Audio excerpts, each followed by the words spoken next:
Assalamualaikum warahmatullahi wabarakatuh. Selamat pagi, selamat datang kepada seluruh partisipan webinar series Yankes episode kedua pada hari ini. Semoga rekan-rekan semua sehat dan dapat mengikuti webinar ini dengan baik sampai dengan akhir. Karena di akhir acara kami memiliki 5 hadiah untuk seluruh partisipan di webinar Yankes series nomor 2 ini. Sebelumnya, mari kita ucapkan basmalah agar webinar series Yankes episode kedua ini berjalan dengan lancar. Bismillahirrahmanirrahim. Baiklah, Bapak Ibu, selama masa pandemi ini pastinya kita tidak asing lagi dengan yang namanya WFH atau work from home. Nah, Bapak Ibu sekalian, pasti ketika bekerja di rumah mungkin ada yang masih belum memiliki ruang kerja yang tidak ergonomis. Atau bahkan yang sudah ergonomis pun kita masih suka mengalami kelelahan atau nyeri pada bagian-bagian tubuh tertentu. Nah, webinar series pada hari ini akan membahas tentang bagaimana cara kita untuk mengatasi nyeri-nyeri pada pinggang ataupun di tempat-tempat lain yang disebabkan karena mungkin ketidakergonomisan pada saat Bapak Ibu bekerja. Baik, sebelumnya acara webinar series pada hari ini akan dibuka dengan sambutan Kepala Biro Kepegawaian dan Organisasi oleh Bapak Rahmat Budi Aji, SIP MSI. Kami persilahkan.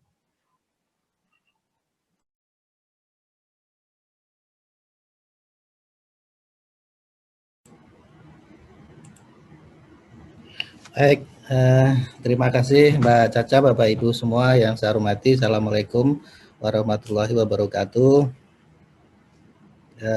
Selamat bergabung kembali dalam acara webinar bagian Yankes kali ini untuk yang kedua setelah kami memulai kembali seminar secara online. Bapak Ibu yang kami hormati, tentu sebagai bagian dari fungsi pelayanan, kami concern untuk memberikan yang terbaik dalam situasi apapun, dan kami komit untuk tidak hanya melakukan tindakan yang sifatnya kuratif, tapi juga preventif dan promotif. Tentu melalui media webinar kali ini, tadi Mbak Caca sudah menyampaikan, sebagian kita bekerja dari rumah, WFH, work from home. Tapi saya dengar ada yang mengartikan lain. Ternyata WFH itu work feel holiday, karena bekerjanya di rumah gitu ya. Jadi seperti liburan. Jadi apapun kegiatan kita, entah bekerja, entah liburan, saya berharap, saya berdoa Bapak Ibu semua selalu dalam kondisi sehat walafiat. Namun kalau dari aktivitas kerja atau liburan kemudian berdampak pada kesehatan, khususnya karena kecapean, salah posisi, terlalu berat beban yang diangkat, sehingga ada keluhan di dalam tubuh kita, misalnya yang kita bahas pada hari ini, rasa sakit, rasa nyeri di punggung bawah, tentu kita harus mencari tahu apa penyebabnya, bagaimana solusi mengatasinya. Oleh karena itu, bagian pelayanan kesehatan, khususnya di polifisioterapi, kesempatan yang baik ini kita diberi kesempatan untuk bisa sama-sama belajar dan sharing. Alhamdulillah sudah hadir pembicara dari dalam Pak Didi, pembicara dari luar Pak Slamet. Terima kasih Bapak-Bapak kesempatannya kali ini untuk bisa berbagi dengan kami melalui media webinar. Kami akan terus berusaha menyajikan kegiatan webinar online ini dengan beberapa topik yang memang aktual dan kami butuhkan, sehingga kegiatan kita selama pandemi, apakah yang bekerja dari kantor maupun yang bekerja dari rumah, tetap memberikan manfaat baik kepada pribadi kita masing-masing dan terutama kepada unit kerja dan kantor yang kita cintai. Bapak Ibu sekalian, kami juga butuh masukan, butuh perbaikan dalam penyelenggaraan webinar berikutnya. Mohon ada saran, mohon ada masukan bisa disampaikan langsung dalam forum chat atau nanti diskusi tanya jawab, tapi juga bisa dikomunikasikan dengan kami melalui media komunikasi yang ada di bagian pelayanan kesehatan.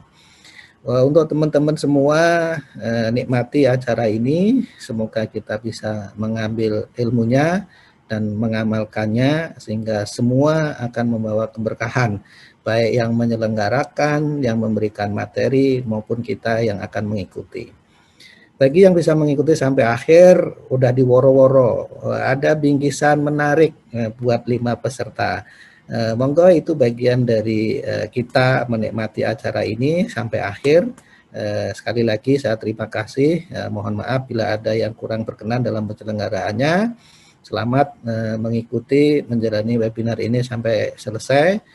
Demikian sama-sama juga kita awali kembali dengan bacaan basmalah. Bismillahirrahmanirrahim. Semoga Allah ridho dengan apa yang kita lakukan. Lebih kurangnya terima kasih. Assalamualaikum warahmatullahi wabarakatuh. Monggo Mbak Caca. Waalaikumsalam warahmatullahi wabarakatuh. Terima kasih Bapak Rahmat Budi AJSI PMSI atas sambutan dan juga pembukaan webinar series Yankes kedua pada hari ini. Baik, seperti yang seluruh Bapak Ibu sudah lihat di poster bahwa hari ini akan ada 2 materi yang dibawakan, yaitu yang pertama adalah terapi latihan pada nyeri punggung bawah, lalu yang kedua akan ada kelenturan dan kontrol pernapasan untuk mengatasi nyeri dan kelelahan. Baik, untuk mempersingkat waktu, saya persilahkan kepada moderator kita, Ibu Suyani SST, yang akan memandu webinar series episode kedua pada hari ini. Kepada Ibu Suyani SST, saya persilahkan. Hai, selamat pagi semuanya. Selasa pagi ikut webinar. Jangan lupa siapkan kopi. Terima kasih Caca, host yang baik hati. Saya akan melanjutkan dengan senang hati. Assalamualaikum warahmatullahi wabarakatuh. Salam sehat sejahtera untuk kita semua. Terima kasih saya ucapkan kepada Dr. Dian sebagai Kabag Yankes atas terselenggaranya webinar series kedua hari ini. Kemudian saya berterima kasih kepada narasumber yang bersedia menuangkan ilmunya untuk para peserta webinar. Kemudian terima kasih juga kepada teman-teman, Bapak Ibu peserta webinar pada pagi hari ini yang telah bersedia itu mengikuti webinar sampai selesai. Topik hari ini terapi latihan pada nyeri punggung bawah. Kemudian yang kedua yaitu kelenturan, kontrol pernafasan untuk mengatasi nyeri dan kelelahan. Kemudian tata tertib webinar series Yankes DPR RI yaitu peserta dimohon untuk mematikan mute atau mic-nya dimatikan untuk mengurangi gangguan suara. Kemudian pemateri mempresentasikan materi selama 30 menit. Peserta yang ingin bertanya dapat melalui chat di Zoom ini dengan mengisi format yang akan diberikan oleh panitia selama acara berlangsung. Nah, narasumber pertama yaitu Bapak FTR Didi Suwarko SSTFT. Beliau adalah fisioterapis DPR RI, fungsionalnya.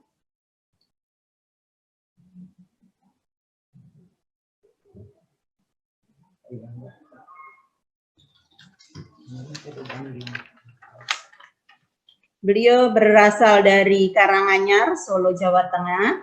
Kemudian selain di Yankes DPR RI, beliau pernah praktek di Rumah Sakit Mitra Keluarga Jakarta Timur, praktek fisioterapi di Aditya Medical Center Kebayoran Baru, pada tahun 1994 sampai 2009,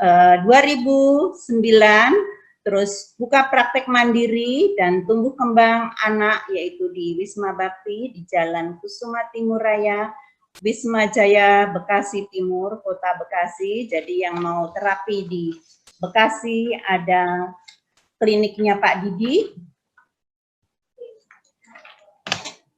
Dan supaya gamblang, langsung saya panggilkan Bapak FTR Didi Iswarko. Waktu dan tempat saya persilahkan.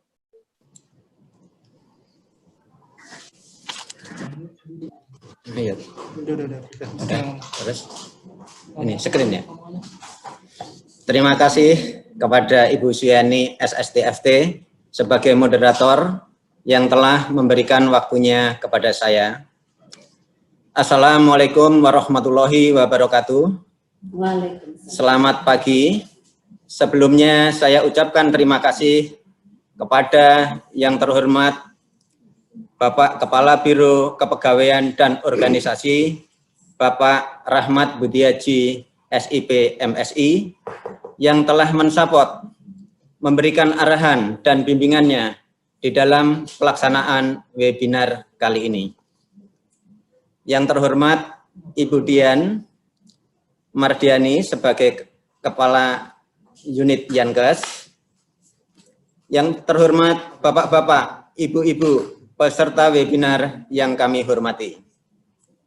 Marilah di masa pandemi COVID-19 ini kita selalu melaksanakan protokol kesehatan dengan melaksanakan 3M. Yang pertama, memakai masker. Yang kedua, mencuci tangan menggunakan sabun dengan air yang mengalir minimal 20 detik. Sedangkan yang ketiga, yaitu menjaga jarak.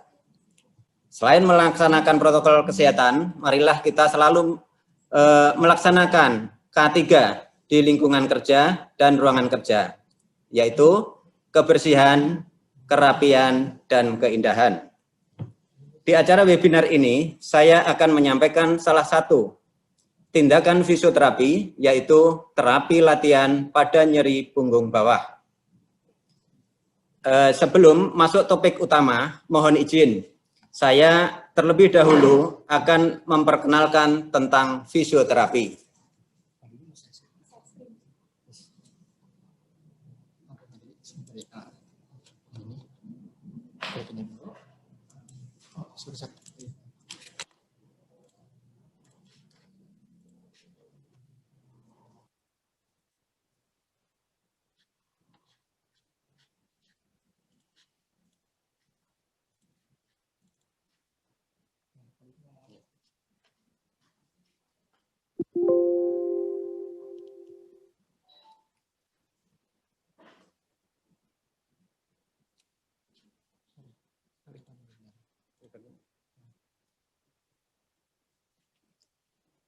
Fisioterapi, yaitu tak kenal maka tak sayang.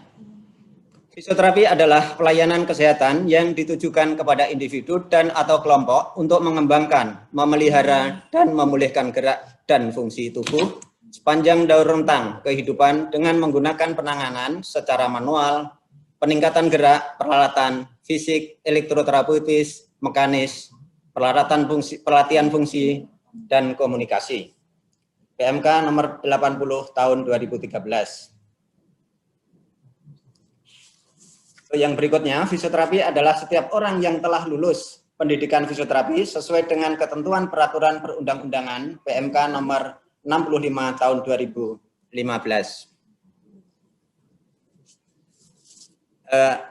Ruang lingkup fisioterapi yang terdiri dari promotif, preventif, kuratif, dan rehabilitatif.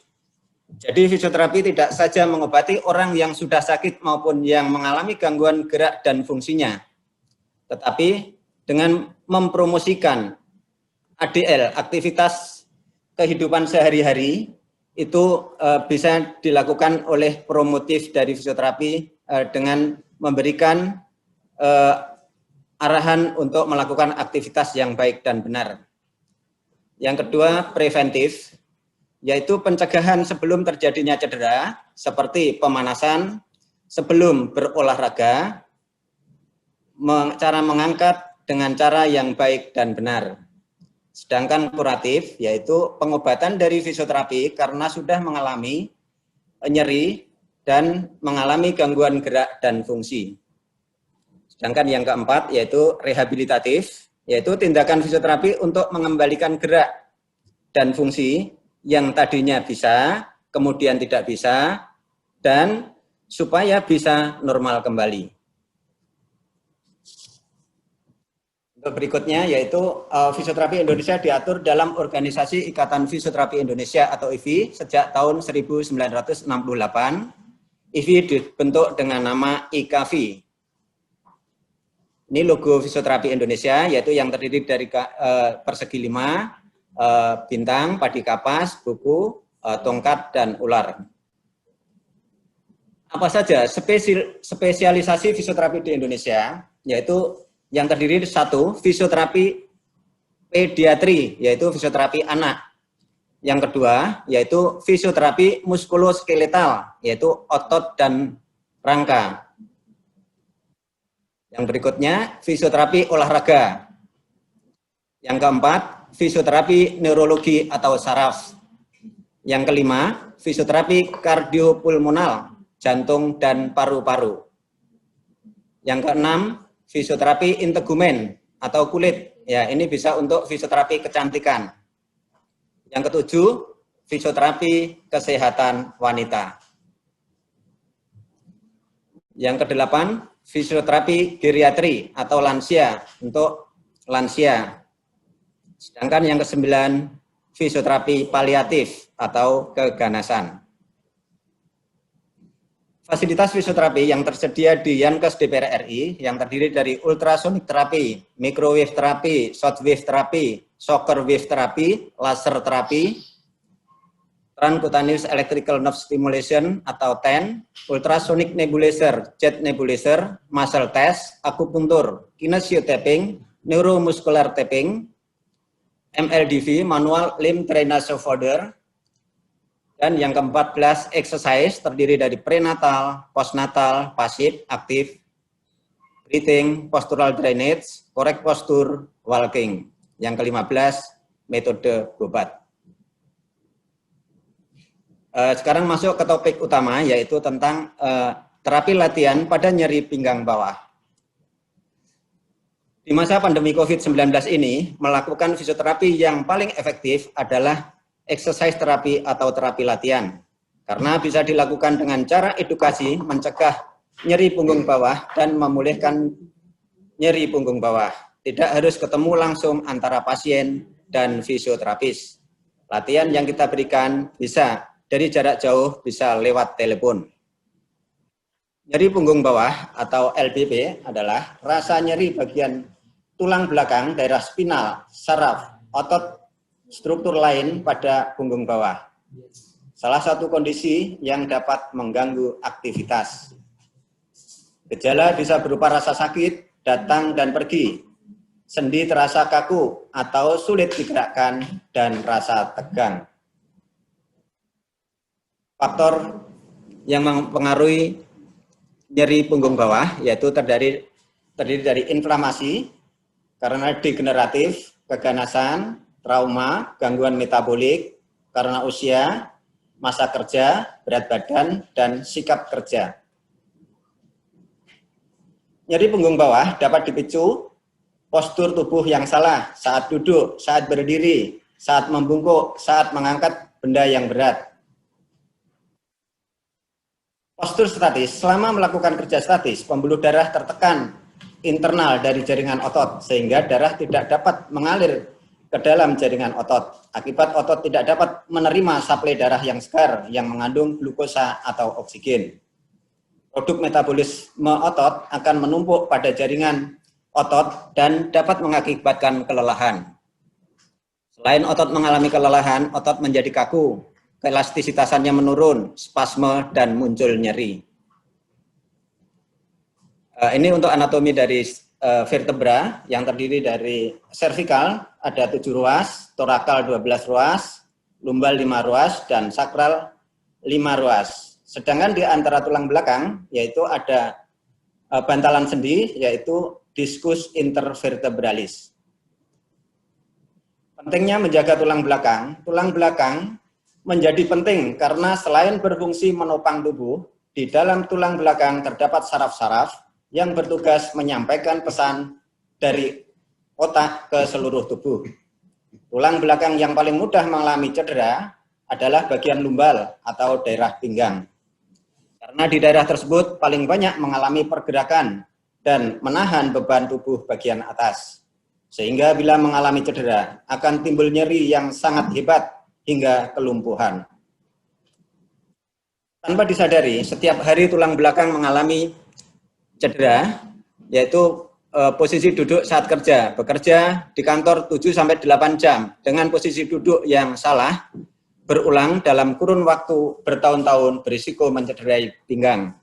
Posisi duduk saat mengemudi, memiringkan dan membungkuk pada waktu yang lama bisa mencederai tulang pinggang. Membawa beban atau tas kerja, memiringkan badan ke salah satu sisi yang dilakukan berulang-ulang akan mencederai pinggang. Ambil barang dari lantai dengan membungkukkan badan akan menyebabkan beban tertumpu pada pinggang sehingga dapat mencederai tulang belakang, akan lebih berisiko lagi bagi usia di atas 40 tahun. Kebiasaan buruk tanpa disadari dilakukan tiap hari. Lalu apa yang akan terjadi di tulang belakang, yaitu otot kram, otot tegang dan tertarik sehingga mengalami peradangan dan timbul rasa nyeri yang hebat. Saraf kejepit atau HNP, hernia nucleus pulposus, yaitu bantalan semakin menonjol keluar dan menekan saraf sehingga timbul rasa nyeri menjalar dari bokong, paha, hingga betis. Radang sendi faset, facet joint syndrome di tulang belakang mengalami peradangan sehingga pinggang jadi kaku dan timbul rasa nyeri. Setelah umur 40 tahun, diskus intervertebra mengalami degenerasi, yaitu menimbulkan robekan dan jaringan parut. Yang kedua, cairan berkurang, ruang diskus mendangkal secara permanen, segmen spinal kehilangan stabilitasnya, berkurangnya cairan nukleus menurunkan kemampuan menahan tekanan bila terjadi pergerakan komprehensif, sehingga tidak mengherankan bila nyeri punggung bawah yang dicetuskan pekerjaan terjadi pada usia pertengahan.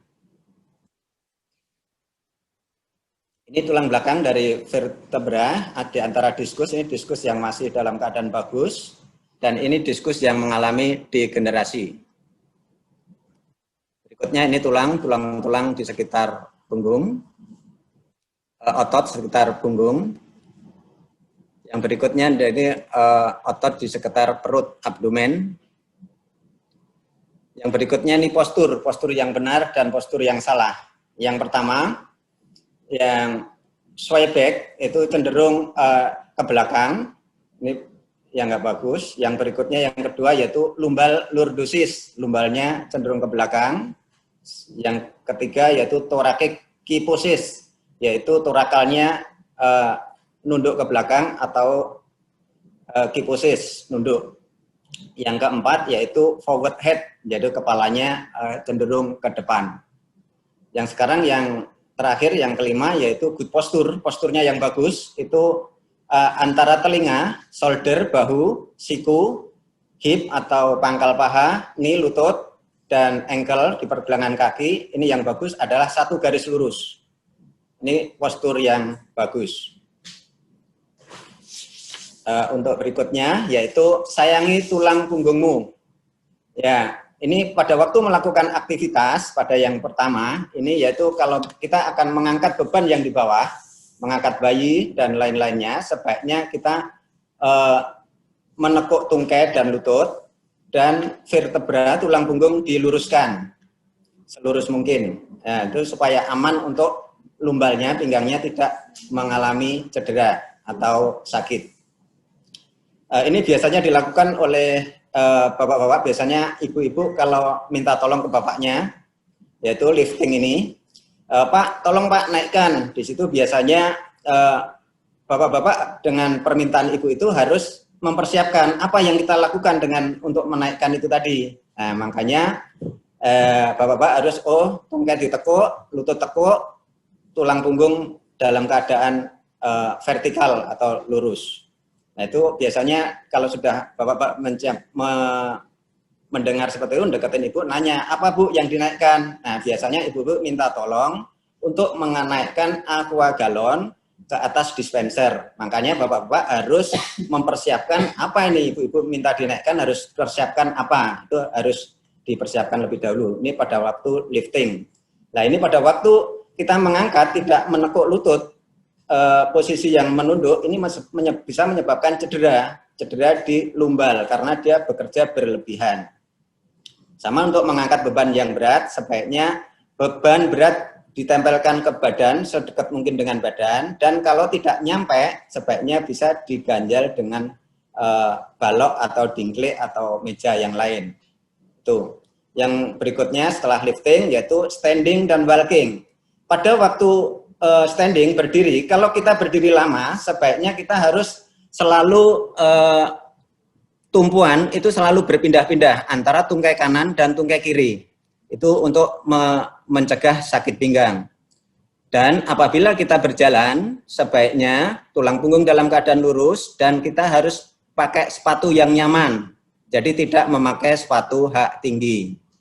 Itu untuk standing dan walking. Sedangkan untuk driving, pada waktu driving kita nyetir, itu sebaiknya jok atau kursi diluruskan.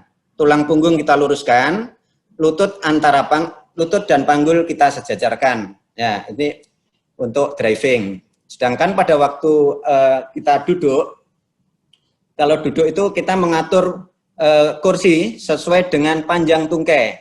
Jadi kalau tungkai kita, kaki kita tidak sampai ke bawah, kursinya kita turunkan, telapak kaki menempel di lantai, kemudian lutut dan panggul sejajar, tulang belakang dalam keadaan lurus. Ini untuk sitting.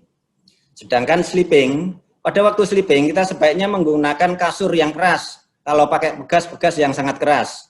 Sehingga posisi anatomis dari tulang belakang, kalau dengan menggunakan kasur yang sangat keras, itu akan lebih aman. Dan untuk tentang tidur, kalau tidur kita miring, sebaiknya kedua lutut kita satukan bersama-sama. Ya, seandainya kita tidurnya terlentang, sebaiknya di atas lutut kita ganjal dengan bantal supaya tulang belakang dalam keadaan lurus. Ya, berikutnya. Pemeriksaan nyeri punggung bawah dapat dilakukan untuk mengetahui penyebab lama, frekuensi serangan, dan penyebaran nyeri punggung bawah. Selain pemeriksaan fisik, juga diperlukan untuk mendapatkan hasil diagnosis yang dapat terkait adanya nyeri punggung bawah. Dengan demikian, hasil diagnosis dapat memberikan pengobatan yang tepat. Salah satu pengobatan adalah dengan terapi latihan pada nyeri punggung bawah. Tes untuk nyeri punggung bawah yang terdiri dari Lasek test, Patrick test, Trike leg test, tes kelentukan. Masalah dengan tulang belakang seperti disebutkan di atas, apabila berlanjut akan berdampak seperti mengalami nyeri hebat dan menjalar ke kaki, mengalami gangguan buang air besar dan air kecil, mengalami gangguan disfungsi seksual, mengalami disabilitas hingga kelumpuhan, menurunkan produktivitas kerja. Dosis terapi latihan, yaitu intensitasnya sedang, frekuensi 10 kali ulangan, setiap gerakan dengan tahan 5 detik, kemudian rileks. Durasi atau waktu 2 kali sehari, pagi dan sore. Ketentuan terapi latihan, pada waktu latihan tidak ada keluhan rasa nyeri, latihan dilanjutkan. Pada waktu latihan ada sedikit nyeri, latihan tetap dilanjutkan.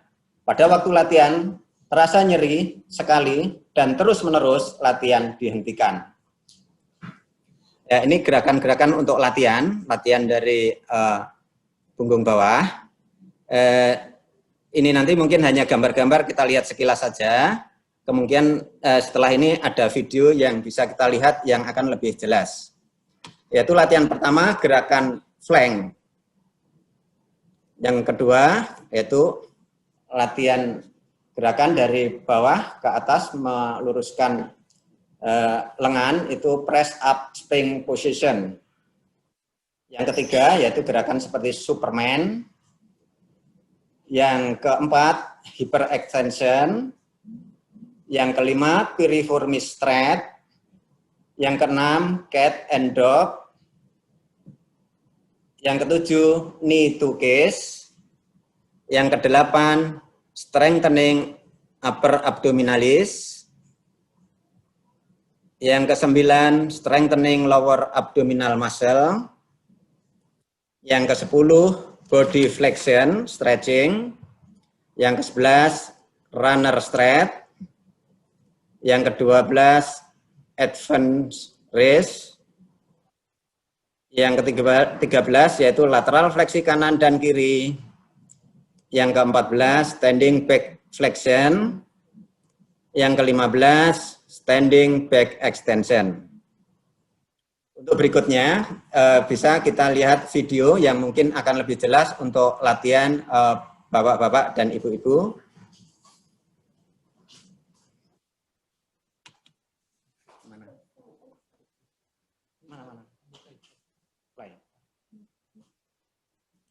Berikut ini adalah latihan-latihan untuk mengatasi nyeri punggung bawah. Pertama, gerakan plank. Gerakan plank dilakukan hanya sekali gerakan dengan dilakukan 50 kali.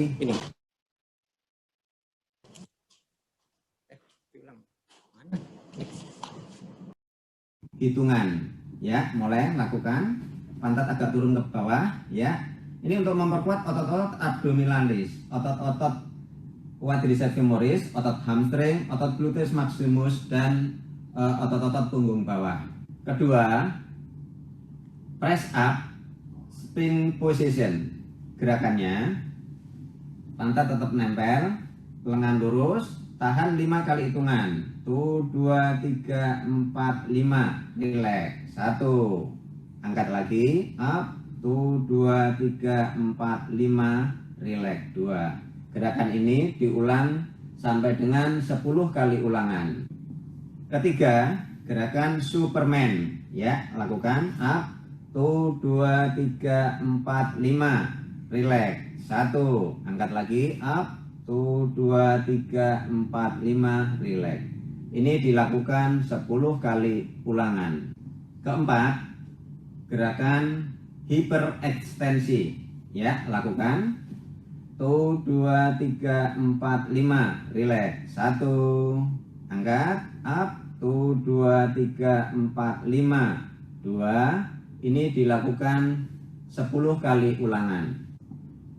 Kelima, piriformis straight. Gerakan kakinya angkat, lempar jauh samping, tahan. 1, 2, 3, 4, 5. Balik, relax. Satunya lagi, angkat gantian, buang ke samping, tahan. 1, 2, 3, 4, 5, relax, kembali.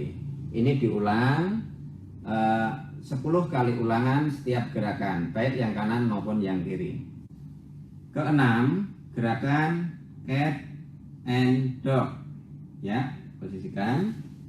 Nah, sekarang untuk posisi gerakan cat, nunduk, tahan, lengkungan, terjadi lengkungan, tahan. 1, 2, 3, 4, 5, relax. Kemudian gerakan dog, lengkung, tahan. 1, 2, 3, 4, 5, ya, nunduk, tahan. 1, 2, 3, 4, 5, ke atas, tahan. 1, 2, 3, 4, 5. Ini dilakukan 10 kali ulangan setiap gerakan, baik cat 10 kali, dog 10 kali. Ketujuh, gerakan knee to case, ya, mulai gerakan tarik ke arah dada, tahan. 1, 2, 3, 4, 5, relax, luruskan, gantian sebelahnya, tarik ke arah dada, tahan. 1, 2, 3, 4, 5. Ini diulang 10 kali ulangan setiap gerakan, baik kanan maupun kiri. Kedelapan, strengthening upper abdominal muscle. Gerakannya, lutut semi fleksi, tangan di bawah leher, gerakan angkat, tahan, tuh 2, 3, 4, 5, relax, 1, angkat lagi, tuh 2, 3, 4, 5, 2. Gerakan ini dilakukan 10 kali ulangan. Ke-9, strengthening lower abdominal muscle. Lengan lurus ke bawah, kedua tungkai diangkat 45 derajat, tahan, 1, 2, 3, 4, 5, relax, 1, angkat lagi, 1, 2, 3, 4, 5, relax. Ini diulang sampai dengan 10 kali ulangan. Ke-10, body flexion. Gerakannya mulai julurkan jauh sejauh mungkin. Ya, ini untuk stretching.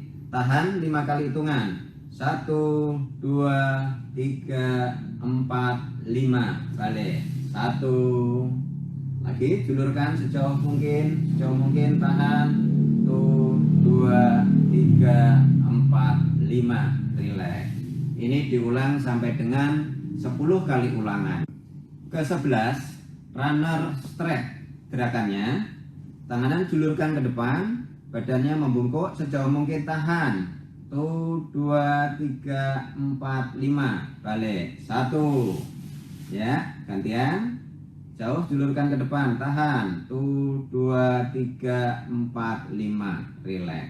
Ini diulang 10 kali ulangan, baik kanan maupun kiri. Ke-12, advance reach. Tungkai dan lengan dilakukan gerakan bersilangan. Ya, tahan. 1, 2, 3, 4, 5. Gantian. 1, 2, 3, 4, 5. Relax. Ya, ini dilakukan 10 kali ulangan. Ke-13, lateral fleksi kanan dan fleksi kiri. Gerakannya, lateral fleksi kanan, tahan. 1, 2, 3, 4, 5. Relax. Balik. Kemudian ke kiri, tahan. 1, 2, 3, 4, 5. Balik. Ini diulang sampai dengan 10 kali ulangan. Ke-14, standing back flexion. Gerakannya, julurkan ke depan jauh, tahan. 1, 2, 3, 4, 5. Balik. 1. Julurkan lagi ke depan, tahan. 1, 2, 3, 4, 5. 2. Gerakan ini dilakukan diulang sampai dengan 10 kali ulangan. Ke-15, standing back extension. Gerakannya, ya, mulai ke belakang, tahan. 1, 2, 3, 4, 5. Balik. 1. Lagi. Belakang, tahan. 1, 2, 3, 4, 5. 2. Gerakan ini dilakukan 10 kali ulangan. Demikianlah 15 macam terapi latihan untuk mengatasi nyeri punggung bawah. Bisa untuk dilakukan di rumah. Semoga bisa bermanfaat.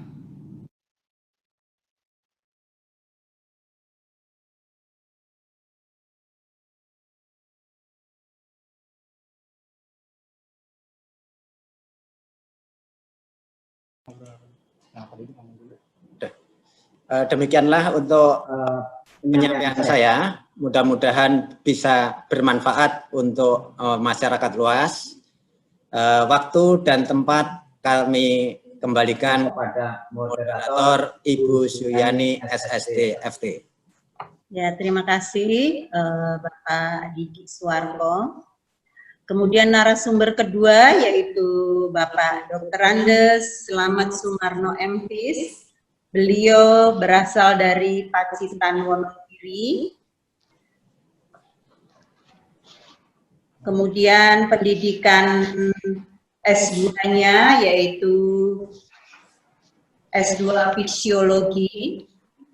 Kemudian pendidikan kepolisian yaitu wajib militer dan pemantapan perwira, kemudian beliau juga pemateri handal dari Sabang sampai Merauke, jadi kalau saya bacakan tidak habis ya, waktunya nanti bisa 15 menitan. Beliau adalah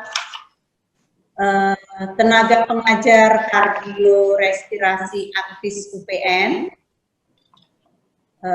fisioterapi fungsional Rumah Sakit Polri, kemudian tahun 1990 sebagai pengajar aktif UI, 1998 sampai sekarang dosen Stikes Binawan, dan sampai sekarang dosen Poltekkes Jakarta 3. Kemudian pengalaman bekerja beliau yaitu sebagai instruktur senam kebugaran jasmani.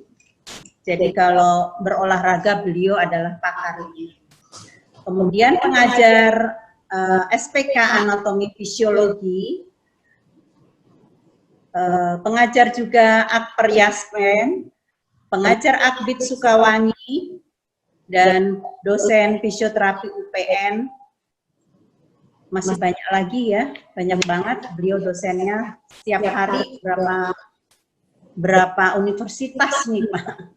Kemudian pengalaman jabatan beliau yaitu sebagai fisioterapi sampai sekarang, pengurus Ikatan Fisioterapi sampai sekarang, kemudian Ketua Umum Ikatan Fisioterapi pada tahun 2008 sampai sekarang sampai 2012, kemudian Ketua Himpunan Fisioterapi Kardiorespirasi Indonesia 2016 sampai sekarang, kemudian Ketua Program Studi Fisioterapi Universitas Binawan sampai sekarang. Demikian CV Bapak Slamet Sumarno yang saya ambil garis besarnya aja. Langsung saja Bapak, saya persilakan waktunya 30 menit. Monggo. Terima kasih Bu Yani.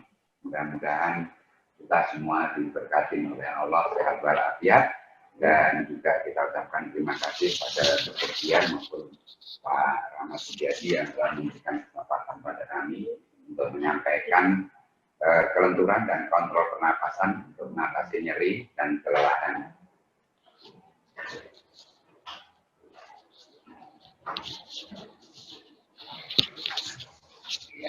Jadi manfaat dari latihan tentunya semuanya tidak asing lagi, ya. Tetapi yang terkait dengan latihan kelenturan dan pernapasan ini terkait dengan relaksasi otot, ya, meningkatkan fleksibilitas, memelihara jarak gerak sendi, meningkatkan fungsi pernapasan, ya, dan juga utamanya adalah meningkatkan suplai oksigen nutrisi ke jaringan, menghilangkan gangguan, yang keterbatasan dan hambatan gerak.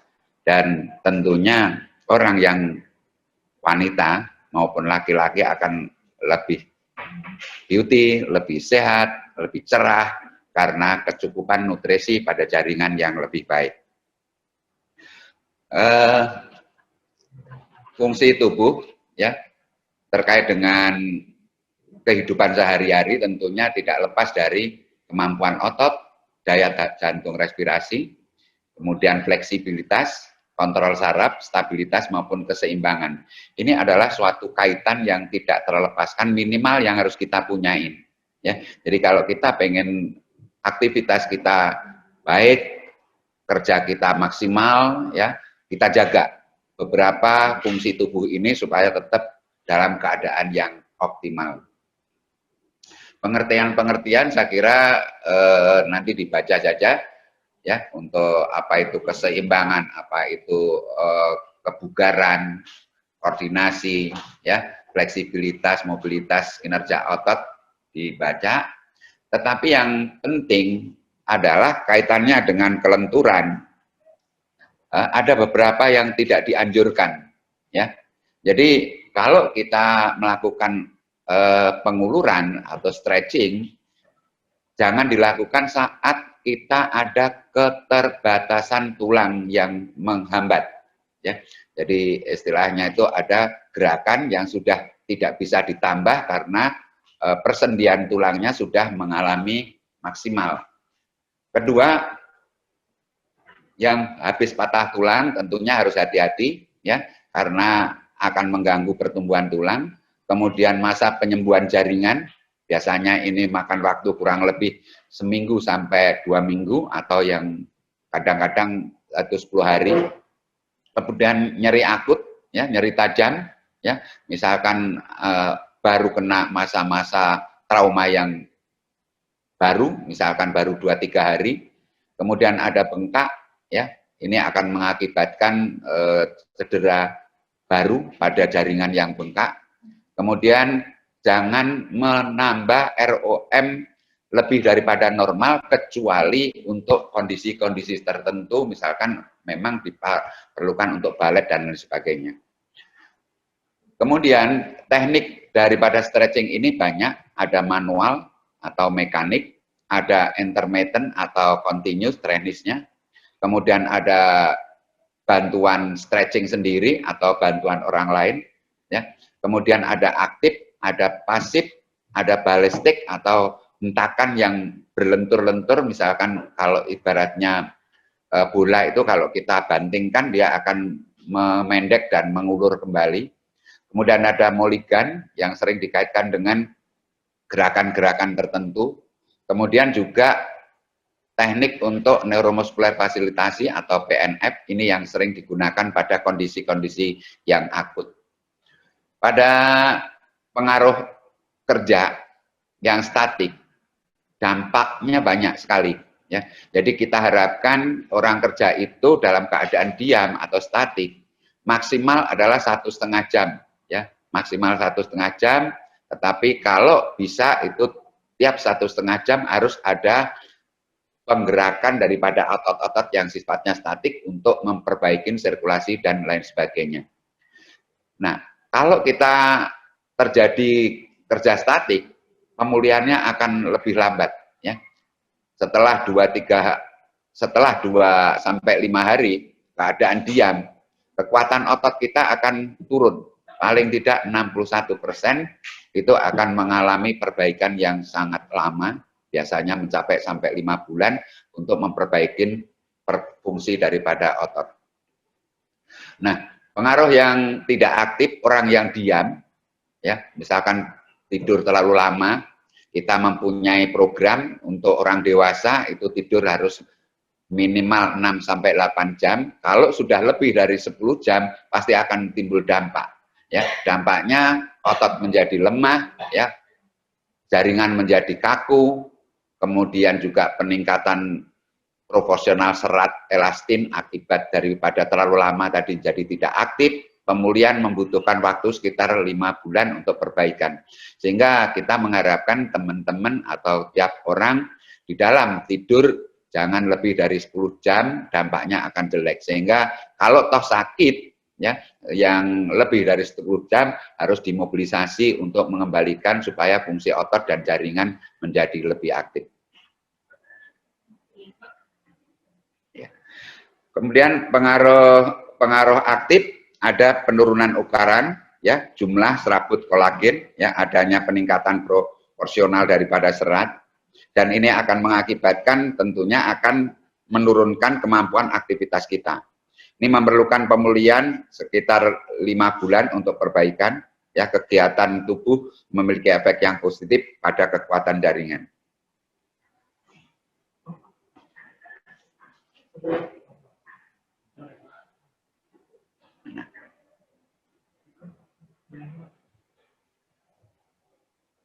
Ya, nah, posisi-posisi yang menetap yang lama akan menyebabkan nyeri leher atau pinggang atau punggung. Nah, ini harus dihindarkan sehingga kita di dalam memilih posisi untuk beraktivitas bekerja, carilah posisi yang baik, ya. Jadi kalau misalkan Anda duduk terlalu tegak, ya, yang disandar punggungnya terlalu ke depan itu akan jelek, ya. Kemudian mana yang baik dalam keadaan pinggang, biasanya lebih ke belakang, ya, sedikit kepala ditegakkan. supaya pinggangnya tidak terasa sakit. Kemudian pengaruh cedera, kontraksi yang berlebih, ya, hati-hati untuk memaksimalkan kerja otot. Otot kita nggak bisa dipaksa karena kemampuannya juga terbatas. Kita sendiri yang tahu seberapa kita harus mengontraksikan otot, ya. Kemudian kapan kita harus menghentikan otot, sebetulnya itu adanya di tendon refleks, akan diatur di sana sehingga sebetulnya tubuh kita sudah mempunyai pengaman, ya, terutama pada tendon itu akan menjadi kontrol kontraksi yang berlebihan. Apabila terjadi cedera pada ligamen itu akan makan waktu 2-3 minggu untuk dipulihkan. Tetapi pada otot tentunya akan lebih cepat, ya, hanya 1-2 minggu karena sirkulasinya lebih baik. Dosis latihan sering yang kita baca terutama hanya frekuensi, intensitas, time, dan tipe. Tetapi di dalam latihan lebih rinci lagi kalau kita bisa memberikan repetisinya, kemudian setnya, kemudian sessionnya. Sehingga ini akan lebih jeli di dalam mengatur seberapa sih porsi yang harus kita berikan supaya lebih aman. Di dalam latihan, di dalam kehidupan, di dalam pekerjaan, kita tidak boleh lepas dari safety. Jadi aman menjadi nomor 1. Jangan kita pengennya kerja, tetapi justru tidak nyaman, tidak aman. Tetap aman menjadi tujuan, salah satunya adalah menentukan dosis. Nah, intensitas berdasarkan beban, Anda bisa melakukan latihan yang ringan dulu, ya, kurang lebih 1-2 minggu, kemudian baru meningkat ke sedang setelah 3-1,5 bulan, kemudian baru yang tinggi kalau memang Anda akan mengharapkan untuk prestasi. Tetapi kalau Anda untuk kesehatan saja cukup dengan beban yang ringan sampai sedang. Parameter yang bisa digunakan biasanya nyeri, ya, jangan sampai menimbulkan nyeri, itu adalah sedang. Ulangi, kalau kita tidak ada nyeri berarti ringan, sedangkan kalau sudah ada nyeri ringan itu sudah merupakan beban sedang. Yang low intensitas untuk stretching adalah lebih aman sampai tidak nyeri atau nyeri ringan. Jangan sampai nyeri sedang, bahkan sampai nyeri yang tidak tertahankan. Intensitas peregangan yang rendah ditambah dengan durasi yang lama itu akan lebih baik dibandingkan kalau kita stretch yang tinggi tetapi durasinya pendek. Dan itu akan menimbulkan overstretch, sering cedera jaringan. Ya. Dengan intensitas rendah tentunya kita tidak akan merusak jaringan, tetapi meningkatkan fleksibilitasnya. Sering intensitas yang tinggi pada stretch akan mengakibatkan overstretch sehingga akan jaringan menjadi robek, bahkan menjadi tidak bisa bekerja dengan baik. Tujuannya peregangan yang penting adalah untuk kelenturan, sehingga ada momen untuk berkontraksi. Jadi jaringan kita itu benda yang elastis, sehingga kalau lentur akan menjadi momen untuk menimbulkan kontraksi berikutnya yang lebih baik. Waktu yang kita harapkan sangat relatif, ya, tapi pada dasarnya biasanya antara 4-8 detik, tetapi kalau misalkan itu dikaitkan juga dengan tujuan-tujuan tertentu, kadang-kadang bisa juga lebih dari 24 jam, misalkan untuk traksi, ya, untuk emobilisasi itu biasanya bisa dilakukan jangka panjang. Tetapi yang penting bahwa durasi diulang-ulang itu akan lebih baik daripada yang kontinu. Karena apa? Karena di dalam stretch yang terulang-ulang itu akan menimbulkan pumping atau daya sedot dan daya hisap darah, sehingga akan merupakan jantung kedua di dalam tubuh kita selain kita punya jantung yang harus kita bantu. Dengan adanya kegiatan stretch, relax, kontraksi, relax merupakan pompa jantung kita yang kedua di dalam tubuh kita.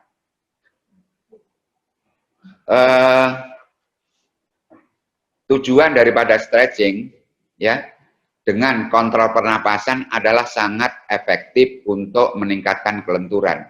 kalau kita tidak bisa mengatur pernapasan kita saat kita melakukan stretch, kemungkinan besar akan menjadi beban berat ya untuk intratorakal, intraabdominal atau organ-organ yang ada di dalam dada maupun di dalam perut akan mengalami himpitan dan itu akan mengakibatkan overkontraksi atau timbal balik ya. Sehingga kebutuhan daripada stretching ini mengulur tetapi juga memperhatikan fleksibilitas daripada organ-organ yang ada di dalam tubuh kita. Dan tentunya tujuannya adalah untuk relaksasi ya, untuk mempertinggi oksigen yang mengalir, kemudian juga meningkatkan antigen antibodi kita ya, bahkan antioksidan, kelebihan daripada oksigen yang tidak terpakai ini bisa terhindarkan, percaya diri, mencegah kondisi-kondisi yang tidak kita inginkan, patologis, dan juga meningkatkan kemampuan kerja kita. Prinsip umum latihan pernapasan, ya, inspirasi atau tarik napas, ya, melalui hidung, ya, kemudian tundukkan kepala, ya, tekuk bahunya, sikunya. Setiap kita melakukan penyempitan sangkar torak atau setiap kita menyempitkan isi perut, kita harus membuang napas. Sedangkan waktu kita mengembangkan sangkar torak, mengembangkan perut, gerakan-gerakan itu harus tarik napas. Ini yang penting kalau kita melakukan latihan senam yang untuk menghemat energi, tidak menimbulkan cedera, dan mengutamakan safety.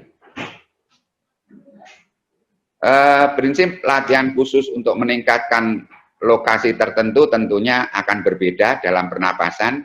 Ada yang disebut dengan counter pernapasan. Tentunya kalau misalkan saya akan menundukkan kepala, kemudian kita tarik napas, tujuannya adalah untuk meningkatkan paru-paru yang paling belakang mengembang. Ya, itu yang pada umumnya kita tarik napas itu selalu mengembangkan dada depan. Tetapi kalau kita ingin mengembangkan paru-paru bagian belakang dan meregangkan tulang-tulang belakang, maka harus kita kunci untuk napas bagian depan, kemudian kita tarik napas saat punggung mengembang. Sehingga itu akan menimbulkan regangan pada bagian belakang. Ini contoh-contoh untuk latihan khusus. Ya. Kemudian kalau kita melakukan rotasi, bebas silahkan, tetapi harus dibales. Jadi kalau kita contoh melakukan buang napas, tarik napas, kalau Anda membuang napas saat bending ke kiri, maka harus dibalas dengan buang napas bending ke kanan. Karena saat kita tarik napas bending ke kiri, maka paru-paru kanan yang aktif. Ya. Sedangkan kalau kita buang napas waktu bending ke kanan, maka yang aktif adalah paru-paru sebelah kiri. Sebaliknya kalau kita buang napas waktu bending ke kanan, berarti kita melatih paru-paru bagian kanan untuk buang napas. Atau sebaliknya, kalau kita buang napas bending ke kiri, maka kita melatih buang napas paru-paru yang kiri. Nah, ini harus dikonter, selalu ada keseimbangan antara tarik napas, buang napas, waktu bending ke kanan atau rotasi. Sehingga gerakan yang kita mulai akan dikontrol oleh saraf yang tidak bisa kita abaikan.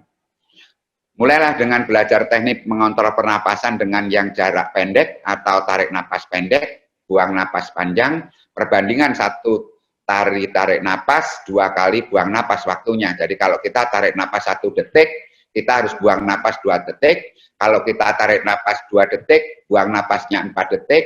Kalau kita tarik napas 3 detik, buang napasnya 6 detik. Nah, ini akan mengaktifkan supaya kontrol otak kita selalu ikut berperan di dalam melakukan kontrol. Lanjut, pernapasan dalam yang halus, ya, terutama utamakan untuk diafragma, ya, untuk perut. Pernapasan perut adalah mengendalikan pernapasan 65%, sedangkan pernapasan dada hanya mengendalikan pernapasan 35%. Sehingga kalau Anda latihan, jangan hanya mengembangkan pernapasan torak, tetapi utamakan untuk pernapasan perut atau diafragma atau abdominal. Usahakan ya bernapas dengan sedikit energi, seminimal mungkin. Supaya apa? Kos energi kita tidak terlalu banyak. Ya, dan jangan memaksakan diri untuk kerja anaerob atau kerja jangka panjang yang mengakibatkan sehingga jaringan kekurangan oksigen dan itu akan melelahkan. Pengulangan dianjurkan antara 3 sampai 5 kali ya. Jadi kalau misalkan Anda bernapas, tarik napas 5 kali, buang napas 5 kali, istirahatkan dengan napas biasa atau latihan gerakan 5 kali ya. Kemudian diulangin 5 kali, kemudian istirahat dengan napas biasa. Contoh relaksasi, ya, ini adalah ambil posisi yang rileks, ya, bisa tangannya di depan, ya, untuk menyangga kepala, ya, bisa kita duduk dengan santai, yang enak, ya, tetapi perhatikan dalam posisi postur tubuh Anda tetap terjaga dengan baik, sehingga kenyamanan itu akan dirasakan, pengembangan dirasakan, dan usahakan kalau ada sandarkan badan Anda supaya lebih rileks. Lakukan tarik napas ya 2 sampai 3 detik, kemudian buang 4 sampai 6 detik. Itu akan Anda bisa lakukan minimal harus 10 kali. Jadi kalau Anda bernapas kurang dari 10 kali itu masih terlalu berat, sehingga usahakan kurangin waktu tarik napas mau buang napasnya jangan terlalu panjang. Kombinasi stretching dan breathing. Prinsipnya adalah, tadi sudah saya katakan bahwa setiap ada penyempitan dada buang napas, setiap ada penyempitan perut buang napas, ya, setiap ada pengembangan dada tarik napas, setiap ada pengembangan perut tarik napas. Dan ini Anda bisa lihat, misalkan kalau Anda menundukkan kepala, berarti menyempitkan dada, ya, menyempitkan perut, maka harus buang napas. Setelah Anda menengadahkan kepala, ya, baru tarik napas. Perbandingan lamanya, ya, bisa disesuaikan. Tapi kalau untuk latihan biasanya saat tengadah sama saat ke bawah itu seimbang. Tetapi sebetulnya yang kita harapkan tetap berbeda. Saat kita menengadahkan kepala, separuh dari waktu kita menundukkan kepala. Tujuannya untuk tetap kita hemat energi, ya, tetapi tujuannya tercapai. Ke kanan dan ke kiri silahkan bebas, boleh buang napas, boleh tarik napas, tetapi harus diimbangin. Kalau tadinya ke kanan tarik napas, maka satu set berikutnya adalah tarik ke kanan, buang napas. Jangan hanya tarik kanan, tarik buang napas, ke kiri tarik napas, kemudian selesai. Bukan, itu baru melatih paru-paru sebelah kanan. Untuk sebelah kiri harus diimbangin, tarik napas ke kanan, kemudian buang napas ke kiri. Ya, itu untuk sebelah kiri. Kemudian bagaimana pernapasan ini? Silahkan tebak. Yang untuk atas, gambar nomor 1, Anda coba, apakah boleh tarik napas atau buang napas? Ya, betul. Kalau Anda tengok kanan, tengok kiri, boleh buang napas, boleh tarik napas. Tetapi nanti saat Anda tengok ke kanan, ya, nanti harus diimbangin juga sesuai dengan tarik napas, buang napas.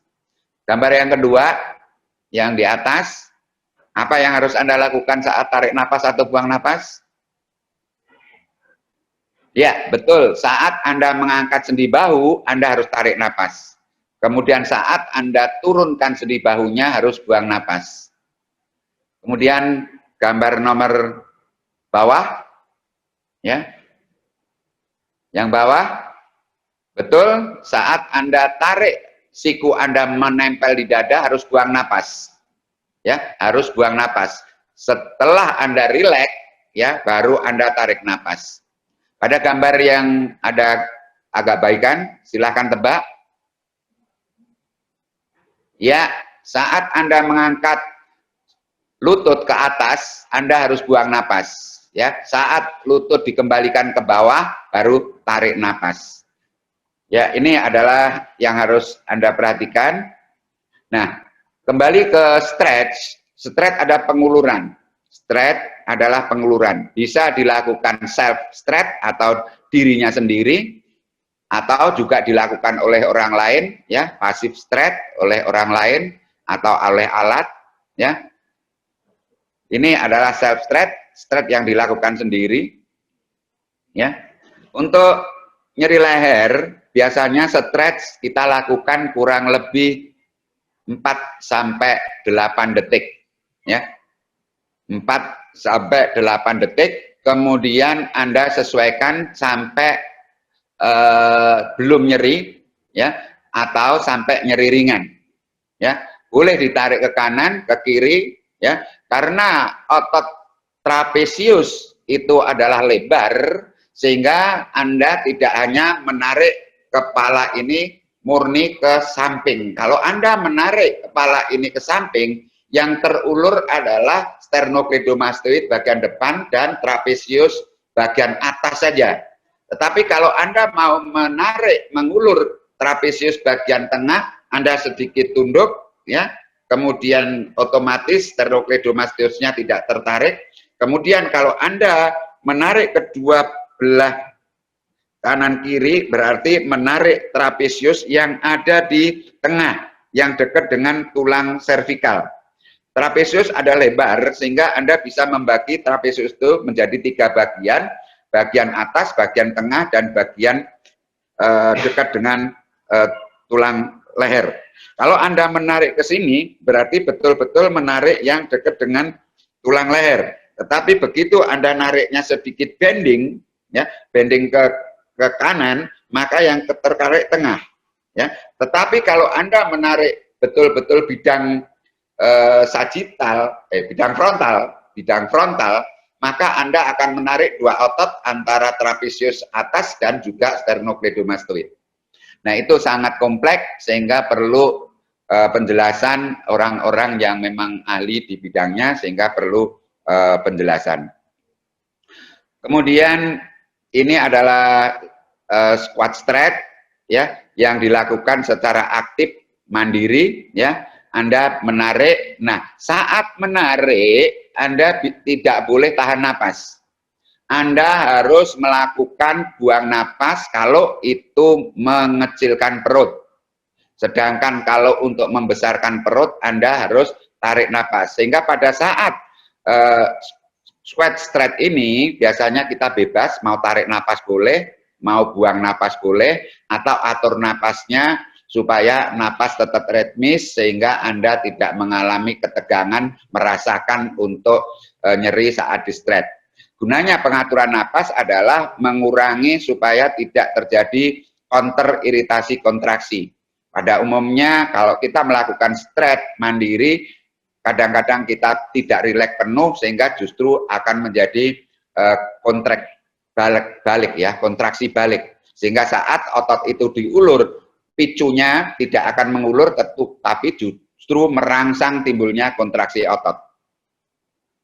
Ini adalah active stretching, ya, dilakukan dengan aktif, ya, menarik telapak kaki, tetapi ingat, dalam menarik telapak kaki untuk mengulur daripada gastrok dan soleus, itu harus dilakukan dengan menekuk hipnya, ya, menekuk hipnya supaya otot yang ada di belakang lutut itu bisa terulur dengan baik. Dan tetap waktunya, sekarang yang menjadi pertanyaan, apakah Anda harus lakukan tarik napas atau buang napas waktu stretch? Usahakan untuk buang napas, ya. Usahakan untuk buang napas dengan pelan-pelan sambil menarik secara aktif plantar fleksi atau ujung daripada kaki. Kemudian chest and shoulder stretch, ya. Ini Anda buang napas saat stretch, ya, buang napas saat stretch, atau Anda tarik napas saat stretch, bebas. Tetapi intinya tidak boleh tahan napas. Yang baik waktu stretch adalah tarik napas untuk mengembangkan sangkar torak, ikut mendorong, mengulur tulang-tulang di interkostalnya, ya. Tapi kalau Anda ingin buang napas, itu akan terjadi counter untuk stretch-nya, ya. Sehingga usahakan tarik napas secara penuh, ya, supaya interkostalnya menjadi terulur, sternum atau tulang dada dengan tulang rusuknya menjadi tegang, sehingga pernapasannya akan lebih baik. Ini adalah shoulder stretch. Nah, ini dilakukan tetap buang napas, ya, buang napas. Jadi Anda buang napas secara pelan, sehingga kalau mau Anda mulai tarik napas dulu penuh, tarik napas penuh, kemudian ditarik, kemudian sambil dihembuskan napasnya. Ya, semampu Anda, mampu 4 detik silahkan 4 detik, mampu 6 detik 6 detik. Mulai awal biasanya selalu dimulai dengan 2-3 detik. Ya. Kemudian stretch tricep, ya, ini dilakukan dengan tarik napas, ya. Lakukan dengan buang napas dulu sebelum stretch, sehingga Anda buang napas, ya, ikut napas, buang napas, kemudian tarik napas saat stretch. Ya. Anda buang napas kalau memang sudah tidak mampu untuk menahan napas. Tujuannya adalah untuk mengulur otot-otot bagian pectoralis, bagian dada depan, samping, kemudian juga untuk mengembangkan sangkar torak. Ini adalah untuk anterior shoulder, ya. Dimulai dengan sangat pelan, ya, stretch-nya, tidak menimbulkan nyeri, ya, jangan nyeri. Jadi posisinya adalah tangan di belakang, kemudian diangkat ke atas, menjauh daripada panggul atau gluteus, atau ya apa ya, yang biasa kita kenal pantat, maka diangkat pantat sambil buang napas, ya, sambil buang napas. Jangan mengangkat tangan malah narik napas, nanti akan terjadi counter. Jadi 5 menit angkat, lagi Pak buang Slamet. napas, ya. Ya, 5 menit lagi. Oke. Kemudian ini adalah upper back stretch, ya. Ini dilakukan dengan buang napas, ya. Dilakukan dengan beberapa detik. Ini adalah bicep stretch, ini bebas. Anda melakukan mau waktu full stretch, Anda tarik napas. Tetapi kalau hanya sampai tidak maksimal, maka Anda bisa melakukan dengan bebas. Ini adalah side stretch, ya, ke kanan ke kiri, boleh tarik napas, boleh buang napas saat stretch ke kanan atau ke kiri, tetapi harus dibales. Ini adalah stretch paha bagian dalam, ini dilakukan dengan buang napas saat mendorong paha kita keluar. Nah, ini stretch exercise yang bisa dilakukan. Anda boleh posisi duduk, berdiri sesuai urutan. Tentunya sekali lagi lebih banyak waktu di stretch daripada beratnya stretch. Jadi usahakan lebih lama itu lebih baik daripada lebih pendek tetapi lebih berat stretchnya. Ini contoh-contoh stretch-stretch yang dianjurkan di dalam memelihara tubuh kita, ya. Ini adalah relaksasi. Biasanya kita seorang tenaga kesehatan juga tidak terlepas dari kecapean. Kita harapkan Anda melakukan relaksasi, stretch, kemudian kendorkan semua tubuh untuk kita mengambil napas dan buang napas secara teratur. Ini untuk stretch paha bawah. Ini stretching untuk breathing control LBP, nanti bisa disesuaikan dengan tarik napas, buang napasnya. Saat lutut mendekat perut, selalu buang napas. Saat kembali ke posisi lurus, tarik napas. Ini adalah untuk stretch pisiformis, terutama otot-otot yang membuat nyeri pinggang. Itu ada otot yang ada di dalam, yaitu pisiformis dan iliopesoas. Nah, ini harus dipelihara permeabilitas dua otot ini, karena akan mempengaruhi pinggang Anda bisa lordosis, ya, atau jegek ke depan akibat otot iliopesoas dan piriformis yang memendek. Ini rotator sendi-sendi atau rotator pinggang yang harus dipelihara. Kemudian ini senam kantor yang bisa Anda lakukan, ikuti irama pernapasan dan gerakannya supaya hemat energi. Ini pernapasan posisi duduk, dikombinasi stretch, tekniknya sama, ya. Dan ini gerakan-gerakan yang bisa dilakukan.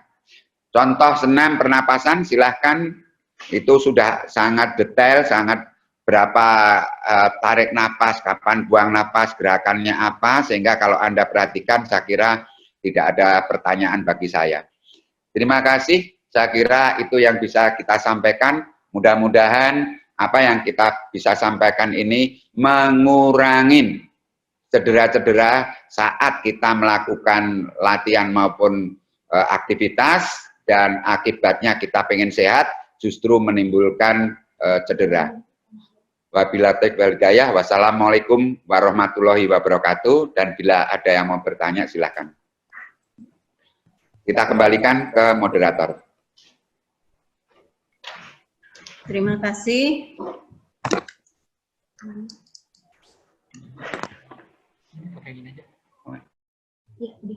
Terima kasih narasumber pertama dan kedua, sehingga saya bisa simpulkan bahwa dengan sakit pinggang, jadi karena kita orang kantoran ya, biasanya kan suka terlalu banyak duduk, jadi adanya kelemahan otot sehingga bisa memicu sakit pinggang.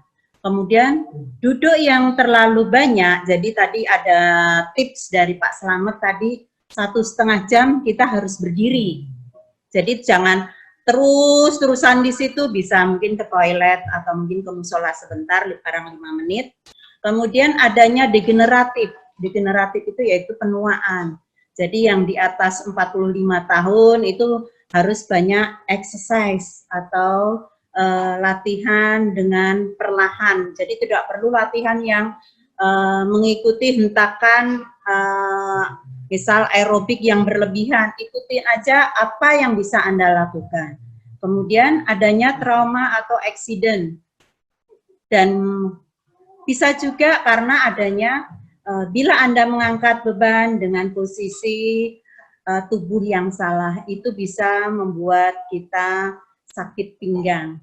Jadi sakit pinggang itu bisa diredam atau bisa preventif, yaitu dengan exercise maupun olahraga. Jadi jangan malas-malas untuk berolahraga buat teman-teman. Kemudian paparan yang kedua yaitu dengan nyeri dan kelelahan. Jadi adanya ketidakbugaran, maka kita sering cepat lemah. Jadi kalau kita tidak bugar, jalan baru sedikit, 5 menit, 10 menit udah ngos-ngosan, segeralah untuk berolahraga. Jadi ketidakbugaran itu dipengaruhi oleh jantung paru. Jadi kalau udah ngos-ngosan itu berarti jantungnya atau paru-parunya itu udah nggak beres. Jadi harus tetap dilatih perlahan-lahan tetapi continue. Kemudian adanya koordinasi dan kelenturan. Jadi kalau kita tidak pernah latihan, berarti kan lenturnya tidak ada, tidak elastis. Dan keseimbangannya itu kurang bagus. Jadi terus terang di sini banyak manfaatnya untuk exercise. Jadi saya mengajak untuk teman-teman tetap berolahraga. Kemudian ada pertanyaan yaitu untuk narasumber pertama yaitu Bapak FTR Didik Suwarko. Pertama yaitu dari Ibu Yati. Mohon izin bertanya, seberapa bahayakah bila ada orang sakit punggung, minta diinjak-injak punggungnya? Waduh. Silahkan Pak Didik satu persatu saya bacakan, langsung dijawab aja. Monggo. Ya, ini untuk nyeri punggung bawah, ini tidak boleh untuk diinjak-injak. Ini sangat berbahaya. Karena terutama di lumbal itu sangat nggak ada penyangga di samping kanan kirinya. Kalau di torakal masih ada tulang rusuk tapi kalau di lumbal itu sangat berbahaya. Jadi ini jawabannya tidak boleh. Kalau dilakukan diinjak-injak, ini bisa menyebabkan kelumpuhan. Oke. Pertanyaan kedua, Pak, ini dari Ibu Titi Budi. Pertanyaannya yaitu, apabila bantalan lumbar sudah mengalami penyempitan, apakah setelah fisioterapi bisa kembali normal?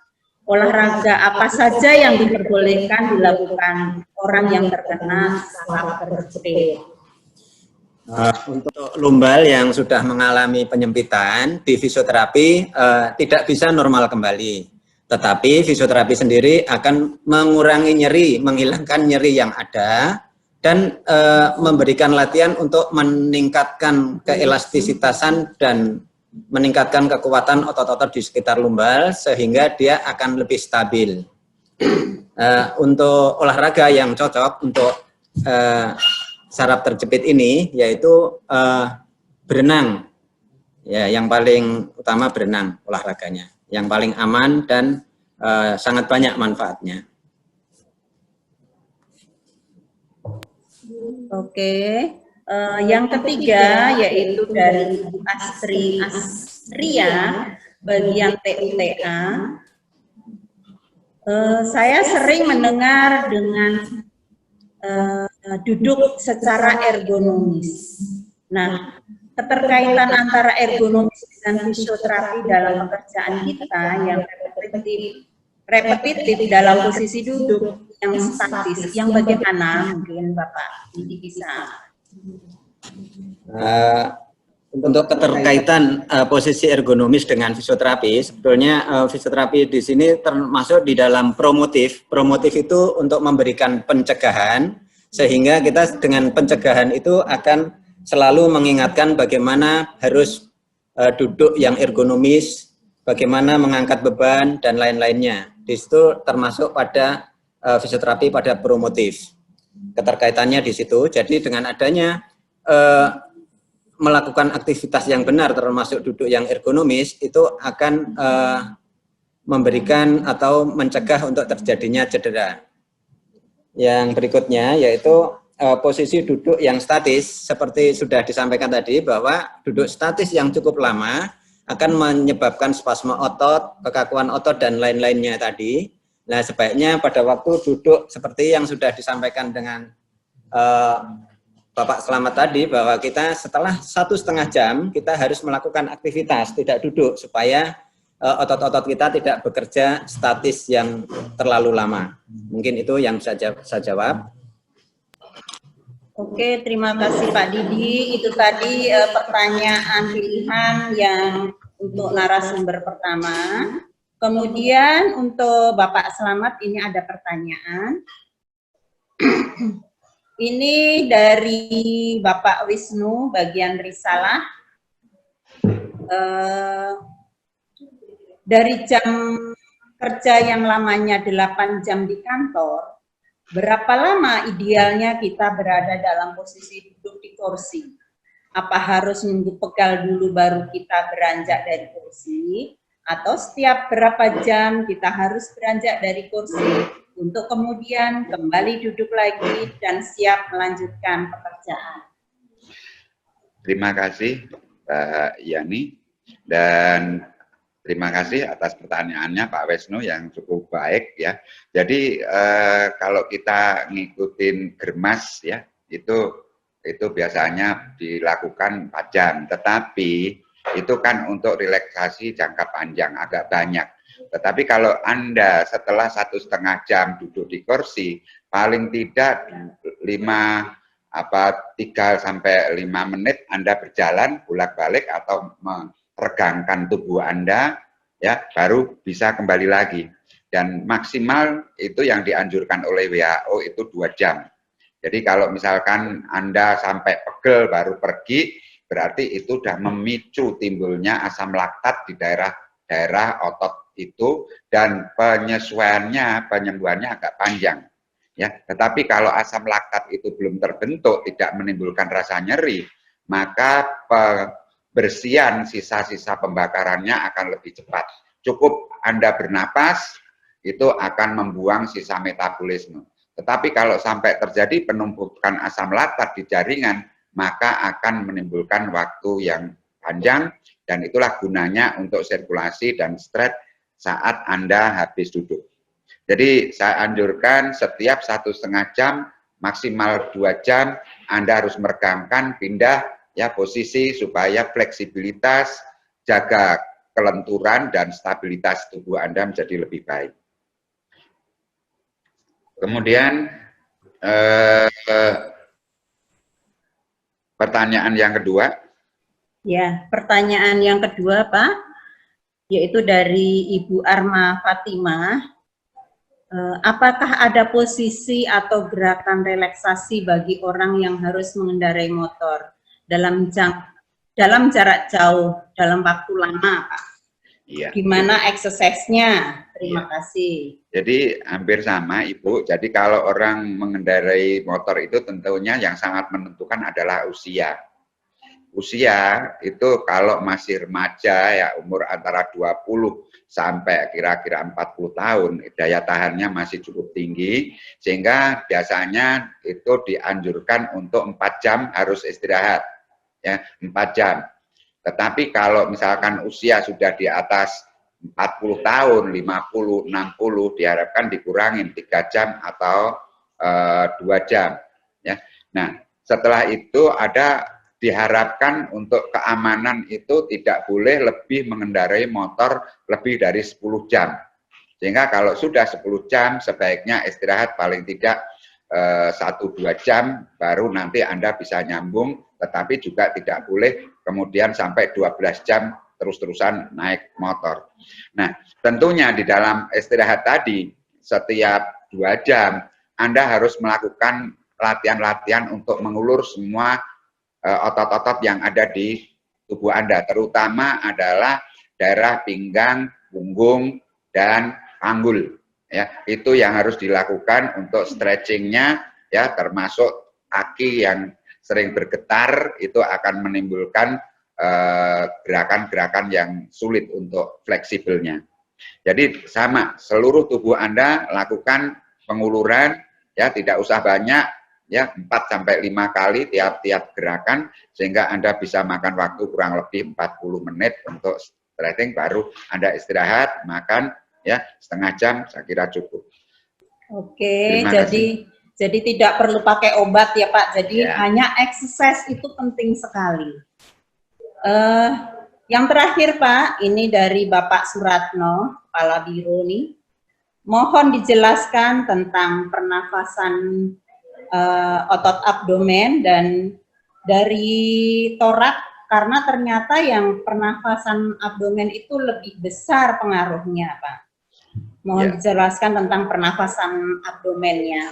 Betul sekali Pak Ratno, terima kasih. Jadi setiap kita melakukan gerakan kaki, berarti memicu untuk pernapasan perut. Setiap kita menundukkan badan atau menggerakkan pinggang, memicu pernapasan perut. Nah, untuk pernapasan dada selalu dipicu dengan gerakan anggota gerak atas, tangan. Ya. Jadi kalau kita menggerakkan tangan ke atas, ke bawah, ke samping, ini adalah memicu pernapasan dada. Sehingga kalau kita akan melakukan pernapasan perut, kita lakukan gerakan-gerakan yang menggerakkan badan. Misalkan kita menggerakkan badan nunduk, ya, buang napas. Tetapi saat Anda bangun dari nunduk, Anda harus menekuk lututnya ke depan, baru bangun. Jangan Anda menunduk, tidak menekuk lututnya dulu, langsung bangun. Itu akan mengakibatkan sering cedera pada otot-otot pinggang bagian belakang, karena saat kita nunduk penuh, beban kita itu besar, sedangkan otot kita terulur penuh, kemampuan untuk mengangkat badan berat, sehingga akan menimbulkan cedera pada pinggang. Nah, untuk mengatasi itu, maka begitu bangun, Anda harus nekuk lutut, baru bangun. Ya. Kemudian gerakan kaki, ya, setiap kita ngangkat kaki, seperti ini, misalkan angkat kakinya, berarti buang napas, waktu turun tarik napas. Ya, ke kanan, ke kiri, ya pinggang, itu bisa tarik napas, buang napas, tetapi harus dibales. Jadi kalau ke sana, tarik napas, berarti melatih yang paru-paru bawah bagian kanan, sedangkan kalau kita ke sana buang napas, melatih paru-paru sebelah kiri bawah untuk buang napas. Sehingga itu harus dikonter, kita harus melatih sebelah kanan untuk buang napas dan melatih paru-paru yang bawah sebelah kiri untuk tarik napas. Sehingga pengaturan itu akan hemat energi kita dan fokusnya kita jelas. Jangan kita mau ngelap jendela tapi yang kita bersihkan pintunya, Pak. Jadi kita punya rumah, ada pintu, ada jendela. Kalau kita mau ngelap jendela ya jendelanya yang dipegang, ya yang dilap. Jangan mengelap pintunya. Saya kira itu. Terima kasih. Oke, jadi saat kita kontraks yaitu ekspirasi ya Pak ya. Jadi kembali inspirasi, kontrak, ekspirasi. Jadi harus koordinasinya harus lebih bagus.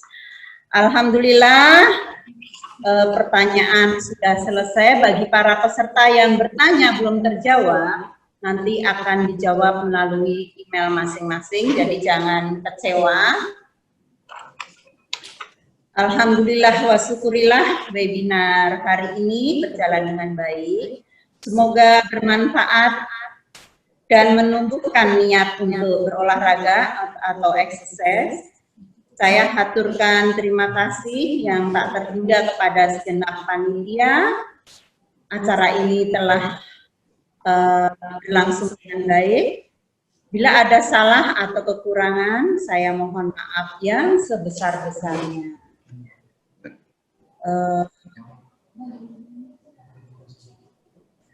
Bergerak sehat bersama fisioterapi. Waktu dan tempat saya kembalikan ke host. Assalamualaikum warahmatullahi wabarakatuh. Waalaikumsalam warahmatullahi wabarakatuh. Terima kasih kepada Ibu Suyani SSC, selaku moderator kita pada hari ini. Terima kasih juga kepada Bapak Didi Suwarko, narasumber pertama kita, dan Bapak Dr. Andes Slamet Suharno sebagai narasumber kedua. Juga tadi dibuka dan disambut oleh Bapak Ahmad Widiaji SPP MSI selaku Kepala Biro Kepegawaian dan baik.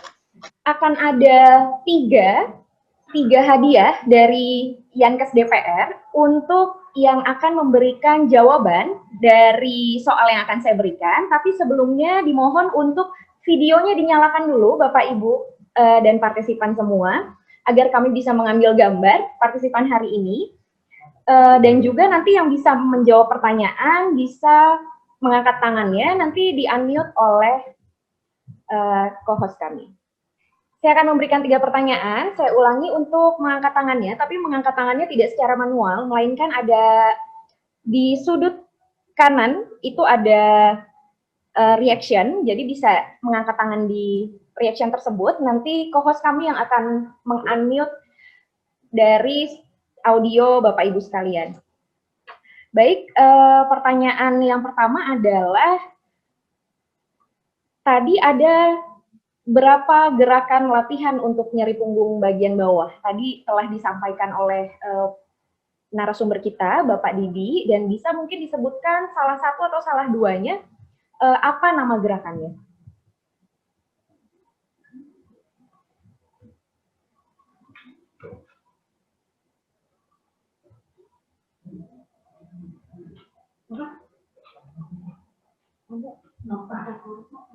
Mbak Nova?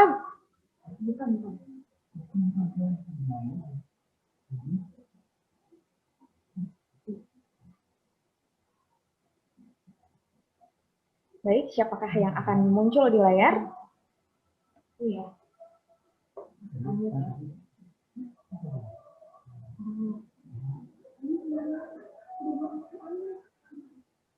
Iya. Baik, kepada Ibu Siti Rahmawati, kami persilahkan untuk menjawab pertanyaannya. Silahkan Ibu Siti. Ya, ada 15 gerakan, Mbak. Iya, ada 15 gerakan, Bu. Salah satunya atau salah duanya apa, Bu? Yang pertama plank, terus cat and dog. 2 aja, Bu. Oke. Benar Bu, jawabannya ada 15 gerakan. Dan 2 tadi termasuk di dalam 15 gerakan tersebut. Kepada Ibu Siti Rahmawati, selamat. Nanti hadiahnya bisa diambil di ruang administrasi Yankes DPR ya Ibu. Ya, terima kasih Mbak. Ya, oke baik. Sekarang pertanyaan yang kedua. Kapan sih terapi latihan itu harus dihentikan? Ada yang bisa jawab, kapan kita harus menghentikan latihan terapi nyeri punggung bawah yang tadi disampaikan oleh Bapak Didi?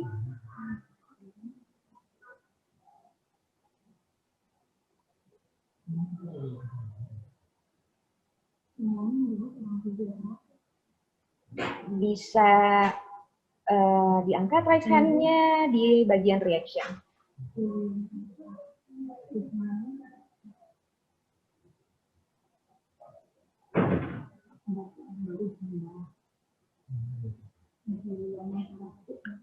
Ada Mbak Dwi yang sudah siap menjawab? Oke, baik. Ibu Leliana Saraswati.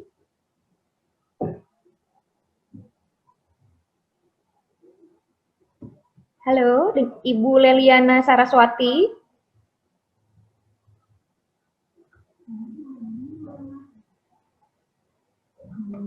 Ibu? Iya, halo. Iya, baik Ibu Leliana Saraswati. Iya. Kira-kira kapan terapi latihan harus dihentikan ini, Bu? Iya, saya menyimak dari pembicaraan tadi Bapak. Mohon maaf, saya lupa Pak, siapa tadi namanya Mbak? Bapak Didi, Bu. Bapak Didi. Itu pada saat dalam kondisi kita merasakan sakit. Jadi gerakan ataupun gerakan itu harus dihentikan, tidak boleh diteruskan karena itu nanti akan membahayakan. Saya tangkapnya seperti itu Mbak, karena memang betul kalau memang nyeri kita, bila mana sendi kita sakit atau nyeri, kalau dipaksakan untuk digerakkan itu akan terasa lebih nyeri lagi. Terima kasih. Assalamualaikum warahmatullahi wabarakatuh.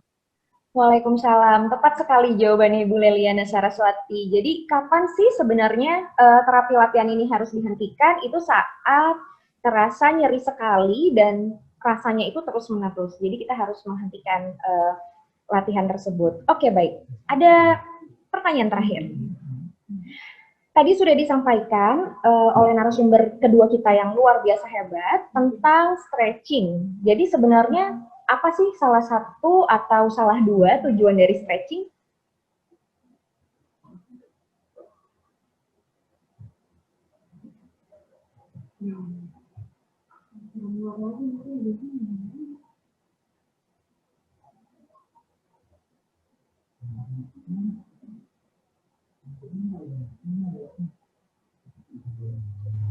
Sudah ada, Mbak Dwi?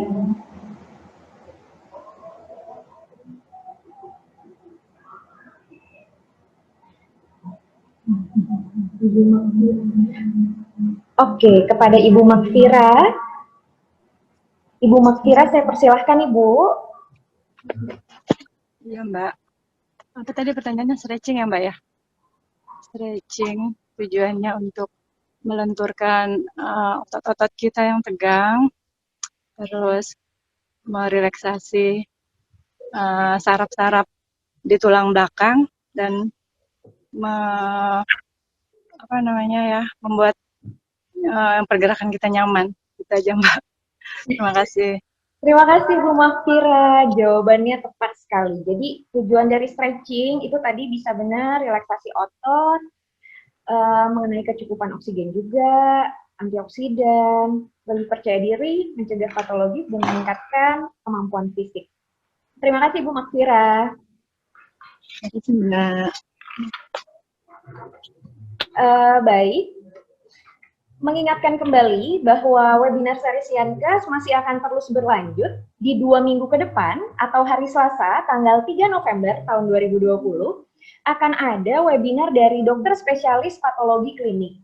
Jadi di masa pandemi ini pasti rekan-rekan partisipan banyak yang bertanya-tanya apa sih bedanya swab, rapid, berapa lama, lalu jenisnya seperti apa dan bagaimana cara pengambilannya, kan masih suka bingung-bingung ya. Jadi bisa disimak episode ketiga dari webinar series Yankes yang akan diadakan tanggal 3 November oleh dokter spesialis patologi klinik kita, yaitu Dr. Eli Santoso. Jadi kepada rekan-rekan yang belum mendapatkan hadiah dari Yankes, jangan berkecil hati, kita ketemu di hari Selasa 2 minggu depan dalam webinar series Yankes episode ketiga. Baik, acara webinar series Yankes episode kedua oleh rekan-rekan fisioterapi, saya cukupkan sampai di sini. Selamat kepada para penanya terbaik, yaitu Ibu Titi Budi, Bapak Suratno, dan Ibu Yati Mulyawati. Juga selamat kepada Ibu Siti Rahmawati, Ibu Leliana Saraswati, dan Ibu Makfira. Kami tunggu pengambilan hadiahnya di ruang administrasi Yankes DPR.